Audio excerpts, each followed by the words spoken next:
Don't bite my book, buddy. Don't bite it. Cheeky boy.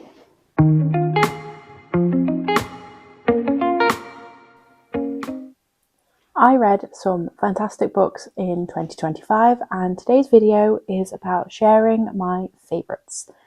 Now, I have 5 books that I'm featuring properly on this list, but I do have one honourable mention I couldn't not include. I hope you're excited to find out what I really love to read in 2025, and maybe it could be some inspiration for a new read for you to pick up in 2026. Starting with the honourable mention, the first book that I couldn't not include on this list because I really loved it is called The Giver by Lewis Lowry. Now, I really enjoyed this quite short dystopian fiction. It was a really interesting read about this kind of idealistic society where people don't necessarily know the truth in kind of the guise of preventing them from feeling any pain or, living in a way that is kind of like our modern life with our troubles and that kind of thing. It's a very structured society. When children grow up, they are assigned their jobs, they're assigned their partners. There's not really any kind of free will or choice, particularly. Every birthday milestone, you receive a certain present, and that's kind of known and a given thing. But it was a really interesting read because we follow the protagonist, who is a child who is assigned the role of the giver. Now, their kind of job is to they kind of learn about everything so none of the knowledge gets lost, and to help make kind of decisions for people on this council. But obviously in that role, they kind of come to see what's really going on behind the surface, and actually this idealistic utopia isn't what it's made out to be at all. So this was a really, really engaging read. I read it quite quickly. But it was a good fun one, and I hope I can persuade you to pick it up for yourself. Book number 5 on my favourite reads of 2025 list is one that I didn't expect to feature or especially love at all. I generally steer away from politics. I don't love it, especially with everything that's going on right now. It's chaos and I can't be bothered with the negativity. However, I do challenge myself to read out of my comfort zone, and so as part of that, I picked up A Promised Land by Barack Obama.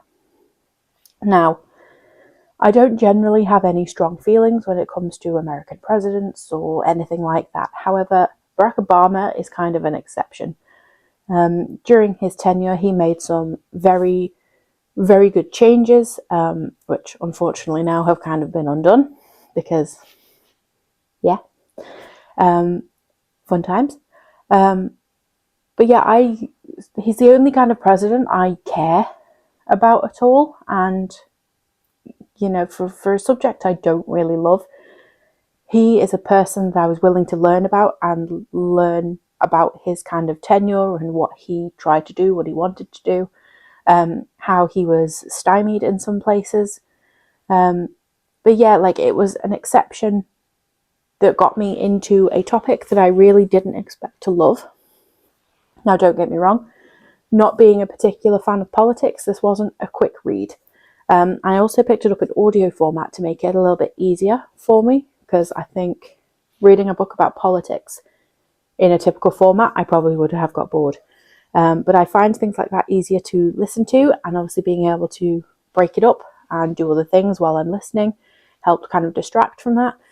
So it was the right format for me to pick this up. It's also really nice because it is narrated by Barack Obama himself, so that just made it all the more immersive and believable, and obviously made it feel like he was telling me personally about what it was that he was doing. So 10 out of 10 audiobook listen if you haven't listened to this and you want to have a little bit of a go at politics. It's an interesting book to try. Next on my list is book number 4, which is If We Were Villains by M.L. Rio. Now, I wanted to pick up this book because I knew it was about a group of like actors. They particularly focus on Shakespeare, so that was kind of the stretch out of my comfort zone. I don't love Shakespeare. I don't understand Shakespeare in a lot of things, but I kind of enjoyed the theatrical aspect of the group, and I feel like this book would be really good for people who are familiar with Shakespeare. It strikes me as the type where I think there could be a lot of like foreshadowing and Easter eggs if you're familiar with the hello buddy. If you're familiar with Shakespeare, and in particular the plays that they were putting on at certain sort of acts of this book, I think you could get a lot from this. But I loved the theatre aspect and the drama that we get to see amongst these characters, both on stage and off stage. So this was a really fun read, also not too chunky, with an interesting murder mystery kind of underpinning the major storyline. Thanks, buddy. So this is a really good, fun one. And again, if you want to stretch yourself out of your comfort zone, I would recommend this book to try and do that. Third on my list is The Poppy War by R.F. Kuang. Now, I really enjoyed this. It's quite dark. It's a military fantasy as well, which is quite different from the books I pick up traditionally. I read a lot of fantasy, but not necessarily military fantasy. But I really enjoyed the Eastern-inspired setting behind this story. And if you weren't familiar, it's actually based on events that take place in World War II, which I found quite shocking once you've read the book and you know what happens. So it's inspired me to obviously go and read up about what's happened to inspire the events of this book. And the exciting thing is there are 2 more books in this series.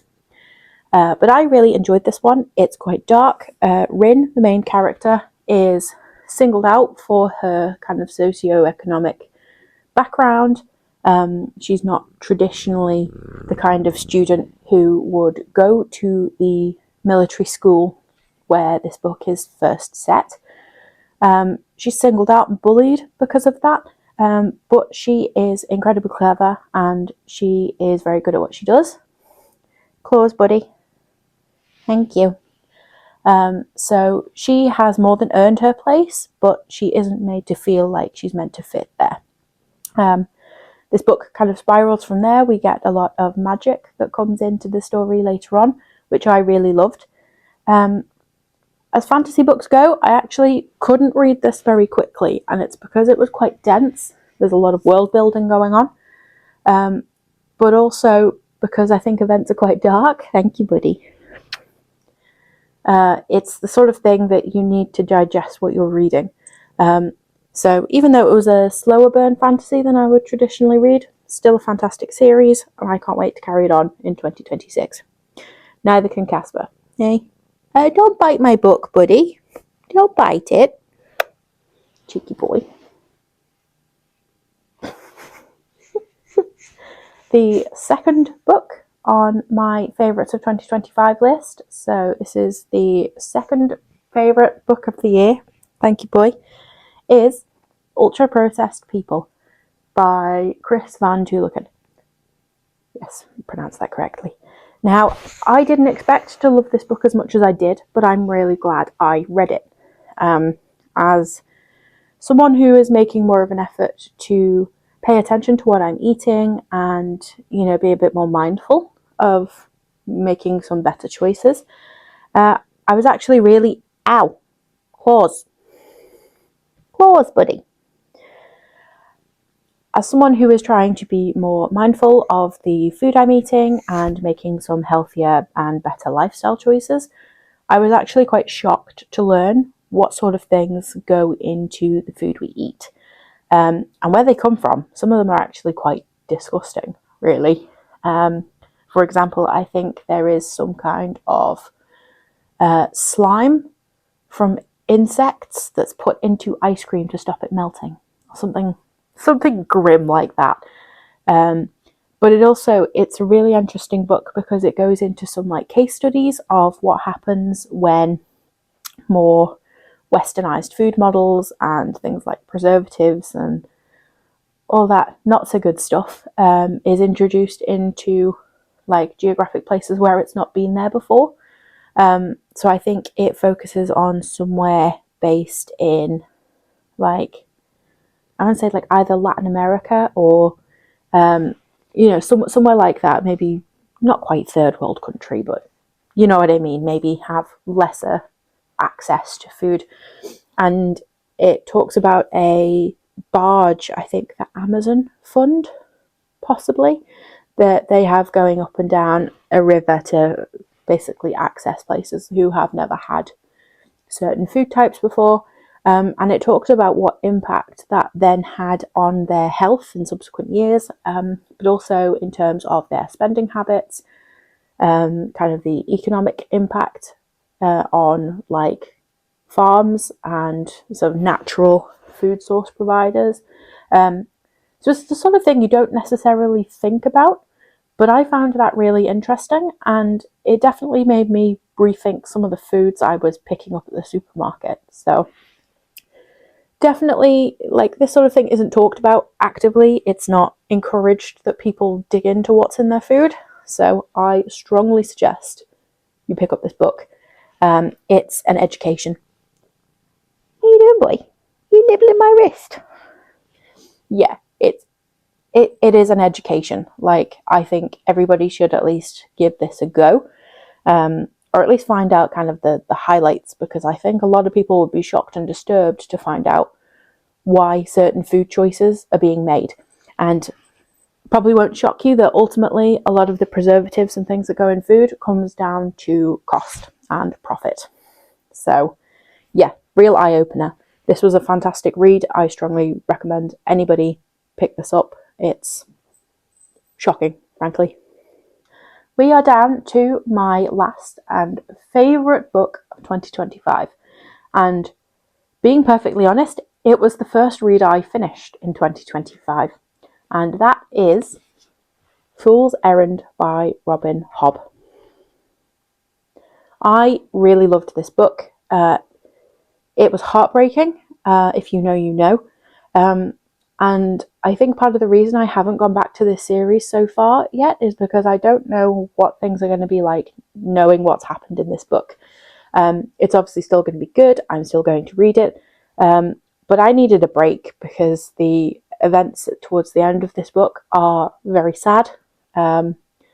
Changes a lot of how we've been set up with Fitzchivalry's story so far.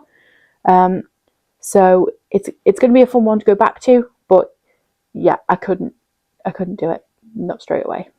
I have enjoyed going back to Fitzchivalry's story. In Fool's Errand, we revisit his character and kind of everybody set in the Grand Duchies again after the first trilogy in the Realm of the Elderling series. Fitzchivalry is about 10 years older than that original series. Obviously, when we started those, he was a child, and he grew up somewhat in those first few books. But now I think we're looking at, he's in about his maybe late 20s, early 30s, so he's a little bit older, a little bit more mature. And